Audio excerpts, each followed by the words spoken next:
Si vous avez déjà regardé les rayons de gouache et que vous vous êtes demandé par où commencer, cette vidéo est faite pour vous. Il y a 1 an, j'étais exactement à votre place. Grande fan d'aquarelle, je me demandais ce que la gouache allait vraiment m'apporter, mais après 12 mois de tests, je suis prête à vous faire gagner un peu de temps. Aujourd'hui, on va peindre 10 loriques arc-en-ciel parce que c'est l'excuse parfaite pour tester 10 références différentes de gouache. Je vais vous dire ce que j'ai adoré, ce que j'ai moins aimé, et je vous donnerai mon verdict avec un top 3 final en fonction de votre profil. Accrochez-vous, c'est parti!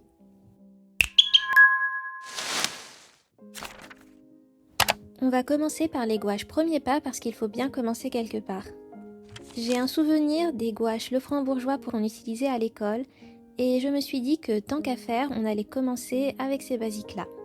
Le kit de 5 gouaches coûte entre 3 et 5 € en fonction du magasin. Les tubes sont par contre tout petits, 10 ml. Au final, les couleurs sont beaucoup plus ternes qu'avec les gouaches de qualité professionnelle, mais ça on aurait pu s'y attendre. Le blanc est moins couvrant et même s'il existe un pack de 10 couleurs, il n'est pas possible de composer sa palette à soie avec des tubes à l'unité. J'ai trouvé la viscosité de la matière assez agaçante et compliquée à travailler, mais on finit par y arriver. Franchement, je râle beaucoup, mais je me suis pas si mal débrouillée, non ? C'est la preuve qu'avoir un matériel de qualité c'est important, mais qu'il n'y a pas non plus que ça, et que finalement s'entraîner beaucoup c'est sûrement tout aussi, voire plus important. La Lefranc-Bourgeois Student en extra fine, c'est la toute première gouache que j'ai finalement testée. Et j'avoue, l'expérience n'a pas vraiment été mon coup de cœur, et j'ai bien fait de persévérer par la suite. Ces gouaches sont semi-transparentes, ce qui peut être très frustrant, et je m'en étais pas rendu compte en les achetant parce que je n'avais pas bien lu l'emballage. Pour avoir une bonne couvrance, il faut y aller avec des couches épaisses, du coup les tubes descendent assez vite même s'ils sont grands. Côté texture, je trouve que la matière est un peu pâteuse, ça ne glisse pas sous le pinceau, ça racle sur mon papier à grains. J'ai limite préféré utiliser les gouaches pour écolier au final et j'ai très vite abandonné de peindre avec tellement ça m'avait saoulée. Mais il y a quand même de belles surprises avec cette gouache. J'ai adoré la belle matité après séchage de la peinture et le blanc fait un excellent travail pour opacifier les couleurs malgré tout. En plus, j'ai pu créer toutes les teintes que je voulais avec une belle vibrance et j'ai notamment obtenu 2 beaux rouges, ce qui n'était pas évident avec certaines autres marques de gouache comme vous le verrez dans la suite de ce test. Mon avis, utiliser des gouaches bas de gamme, c'est une bonne option si vous ne voulez pas trop investir au début. Mais si vous avez un peu de budget, je vous recommande d'investir dans une meilleure qualité assez rapidement pour mieux appréhender la technique parce que le ressenti en peinture avec des gouaches plus qualitatives est vraiment très différent. Passons maintenant à une catégorie que j'ai appelée les valeurs sûres. Ce sont des références assez similaires dans leur rapport qualité-prix et qui font exactement ce que l'on attend d'une gouache. Linel, c'est la référence que j'ai le plus vue chez les artistes en ligne. Les gouaches sont fabriquées en France par Lefranc-Bourgeois, oui encore eux, mais la qualité et le rendu n'ont absolument rien à voir avec les gammes études ou écoliers. C'est l'un des meilleurs rapports qualité-prix de ce test. Avec le kit de base et un tube de bleu outre-mer, j'ai pu créer toutes les couleurs que je voulais. Ce que j'adore, le fait que ces gouaches permettent de faire de superbes fondus quand on les utilise avec beaucoup d'eau, un peu comme avec de l'aquarelle, mais en même temps elles gardent l'opacité de la gouache. Cette versatilité en fait des genres d'aquarelle augmentée et je les recommande les yeux fermés. J'ai découvert les gouaches Winsor & Newton grâce à une artiste que j'adore, Ruth Wilson. Ce qui m'a tout de suite plu, c'est que le kit de base soit le seul à proposer un verre et c'est super pratique. Leur particularité, c'est un fini satiné qui donne un rendu entre la gouache et l'acrylique un peu en fonction des papiers que vous utilisez. Si vous cherchez un fini 100% mat, gardez ça en tête. En revanche, j'ai l'impression que les couleurs sont aussi plus lumineuses, mais c'est sûrement dû à cette matière. Le bémol qui va avec cette spécificité, c'est le côté plastifié quand la peinture sèche sur la palette, ce qui la rend un peu plus difficile à réactiver uniformément. De tout le test, c'est la seule gouache avec laquelle j'ai eu des grumeaux, par exemple. Autre chose, les packagings sont super beaux, très épurés, mais du coup on a un peu de mal à retrouver quelle couleur est laquelle quand le tout est perdu dans une trousse. Sennelier, c'est une marque que j'adore, vous avez sûrement pu vous en rendre compte si vous suivez un peu mon travail. et j'avais de très grandes attentes pour leur nouvelle gouache extra fine. À l'application, elles sont vraiment incroyables, la matière est vraiment hyper agréable, la pigmentation est top, les couleurs sont vraiment très vibrantes, on obtient exactement ce qu'on recherche. J'adore aussi le fait que la contenance des tubes soit plus généreuse que chez la concurrence. Mon bémol qui est aussi une qualité, c'est que je les trouve un peu proches de l'aquarelle. Elles ne sont pas suffisamment opaques selon moi. Pour superposer des couleurs claires sur du sombre, il faut forcément les mélanger avec du blanc de titane, ce qui n'est pas le cas avec certaines autres marques.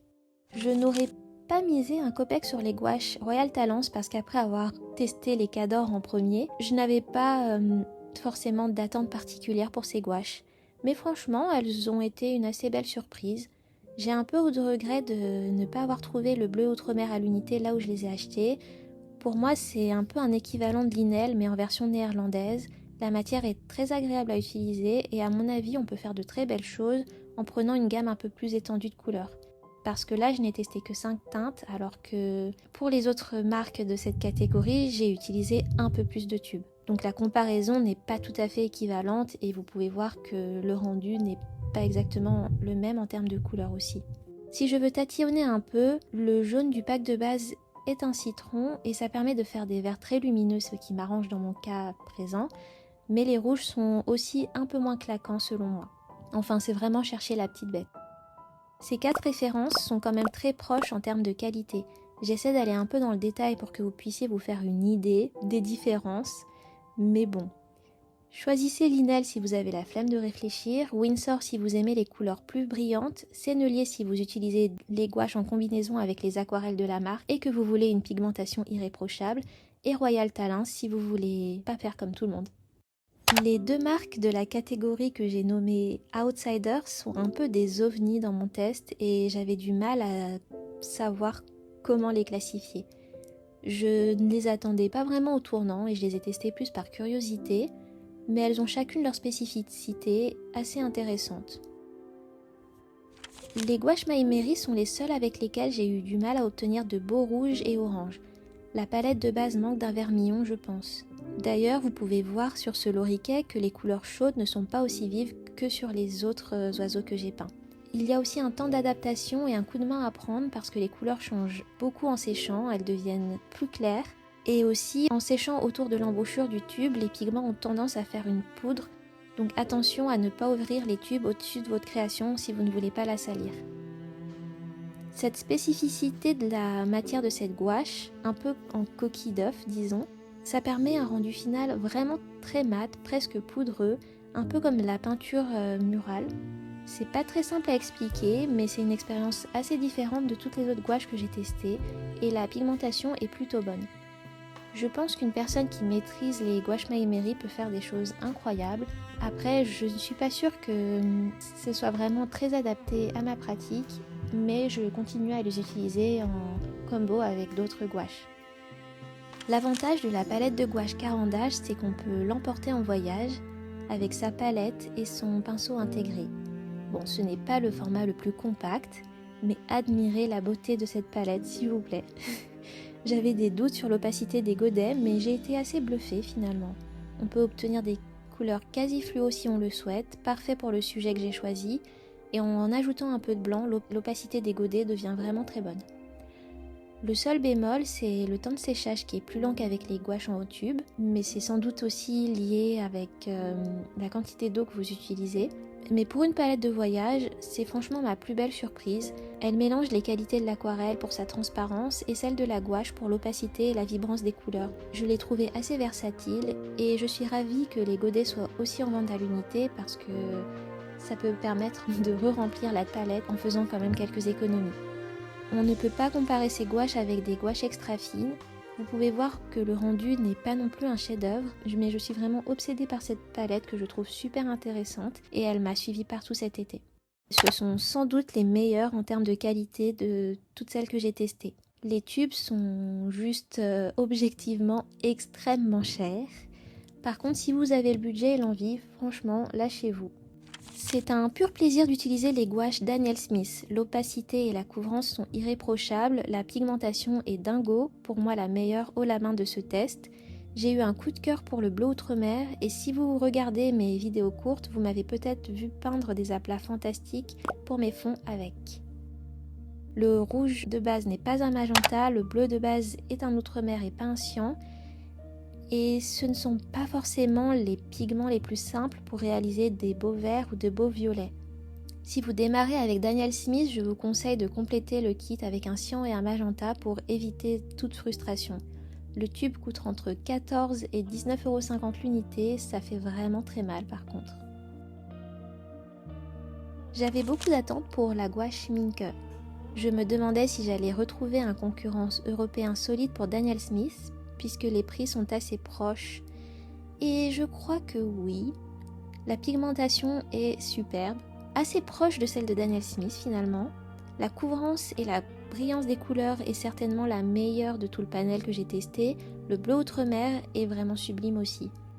Ici c'est plus compliqué à voir, mais dans d'autres tests j'ai trouvé que j'obtenais moins facilement des aplats parfaits en un seul passage qu'avec les gouaches Daniel Smith.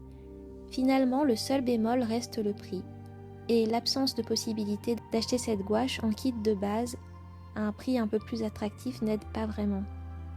Autre petit détail positif, je trouve que le conditionnement est vraiment génial. Ça a l'air de rien comme ça, mais le fait que l'embouchure soit un peu plus longue, ça évite d'avoir de la peinture qui s'accumule trop autour et qui se met sur les doigts quand on ouvre les tubes. On peut donc rester chic avec sa peinture de riche tout en gardant les mimines propres, et ça c'est bien. Maintenant, le moment que vous attendez tous. Après un an d'exploration, voilà ma sélection ultime pour la gouache. Roulement de tambour. Numéro 3. Les Horadam Schmincke. Si vous avez le budget et que vous êtes très pointilleux sur la pigmentation de vos peintures, c'est franchement une belle référence. Elle est au coude à coude avec Daniel Smith, mais j'ai privilégié la référence européenne. Numéro 2. La palette de Caran d'Ache. Je recommande vivement ces gouaches pour les voyageurs stylés.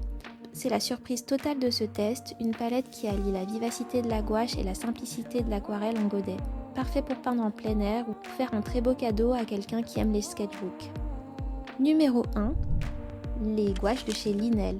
On ne présente plus la gamme Linel et je ne vais pas être originale en me joignant à celles et ceux qui la recommandent. Que vous débutiez ou non, c'est la valeur sûre, le meilleur rapport qualité-prix. C'est une marque française avec des couleurs superbes. Si vous ne savez pas par où commencer, allez-y les yeux fermés. Voilà, j'espère que ce tour d'horizon vous a donné envie de vous lancer dans la gouache et vous sera utile. Dites-moi en commentaire quelle marque vous préférez ou quelle autre je devrais tester. Je suis encore novice, un an c'est vraiment très court, mais cette technique me procure beaucoup de plaisir et je me fais une joie de continuer à l'explorer. Merci d'être resté jusqu'ici. N'oubliez pas de mettre un pouce bleu si cette vidéo vous a intéressé, prenez soin de vous et si vous n'avez pas votre dose d'oiseau, abonnez-vous.